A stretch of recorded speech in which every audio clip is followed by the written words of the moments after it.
नमस्कार मैत्रिणींनो, आज आपण बनवणार आहोत मक्यांच्या पोह्यांचा चिवडा। हाताला अजिबात तेलकट न लागणारा आणि अतिशय क्रिस्पी, कमी तेलामध्ये आणि चवदार असा। रेसिपीला सुरुवात करूया। सर्वप्रथम मी इथे अर्धा किलो मक्याचे पोहे घेतले, ते स्वच्छ चाळून घेतलेले आहेत। त्यानंतर मी इथे लाकडी घाण्याचं तेल वापरले आहे आणि ते गरम व्हायला ठेवलं आहे। तेल खूप जास्त गरम करायचं आहे जेणेकरून आपले पोहे हे तेलकट होणार नाही।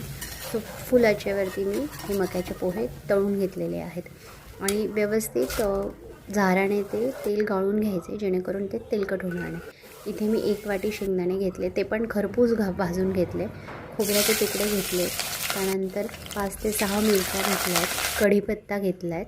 हे सगळे मिश्रण आपण पोह्यांवर काढून घ्यायचे। त्याच्यासाठी एक खास मसालाही बनवला आहे मी, तुम्ही बघू शकता। इथे हळद, लाल तिखट, थोडासा चाट मसाला, मीठ आणि फक्त 1 चमचा साखर एवढं घेऊन तुम्ही मिक्सरला दळायचं आहे। काजू बदाम राहिले होते ते मी शेवटी टाकले। तो आपला मसालाही रेडी झाला आहे। सो आपण पोह्यांवरती हा मसाला सगळीकडे पसरवून घ्यायचा आहे आणि छान एकजीव करून घ्यायचं। तुम्ही चमच्याच्या साहाय्याने करू शकता किंवा असा पकडून तुम्ही त्याला एकजीव करू शकता। भन्नाट असा मक्याचा पोह्यांचा चिवडा तयार आहे।